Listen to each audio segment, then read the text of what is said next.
கடலூர் மாவட்டம் குறிஞ்சிப்பாடி ஊராட்சி ஒன்றியம் கிருஷ்ணகுப்பம் ஊராட்சி தலைவர் சண்முகம் அவர்கள் செய்த சாதனைகள்.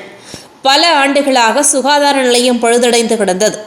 அதை இடித்துவிட்டு கிட்டத்தட்ட 25 லட்சம் ரூபாய் செலவில் அதனை கட்டி நமது தமிழக முதலமைச்சர் அவர்களின் ஆணைக்கிணங்க மற்றும் சுகாதாரத்துறை அமைச்சர் மா சுப்பிரமணியன் மற்றும் வேளாண் துறை உழவர் நலத்துறை அமைச்சர் MRK பன்னீர்செல்வம், தொழில்துறை அமைச்சர் கணேசன் அவர்கள் அனைவரின் ஆணைக்கிணங்க டாக்டர் பிரமிளா அவர்கள் கிருஷ்ணன் ஊராட்சி மன்ற தலைவர் சண்முகம் அவர்களின் முன்னிலையில் திறந்து வைக்கப்பட்டது.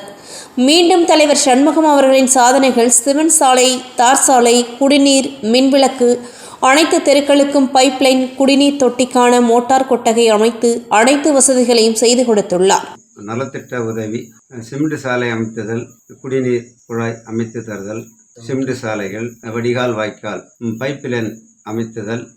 இதற்கு உறுதுணையாக இருந்த குறிஞ்சிப்பாடி மண்ணின் மைந்தன் வேளாண் துறை மற்றும் உழவர் நலத்துறை அமைச்சர் MRK பன்னீர்செல்வம் அவர்களுக்கும், கடலூர் மாவட்ட ஆட்சியர் அவர்களுக்கும், இரவு பகல் வாராமல் உழைக்கின்ற ஒன்றிய செயலாளர் சிவக்குமார் அவர்களுக்கும், ஊரக வட்ட வட்டார வளர்ச்சி அதிகாரி அவர்களுக்கும் நன்றி. கிருஷ்ணகுப்பம் பஞ்சாயத்து ஊராட்சி மன்ற தலைவர் அவர்களுக்கும் எங்களது நன்றிகளை தெரிவித்துக் கொள்கிறோம். மக்கள் அனைவரும் இந்த சேவைகளை பயன்படுத்தி செழிப்புறுமாறு கேட்டுக்கொள்கிறோம்.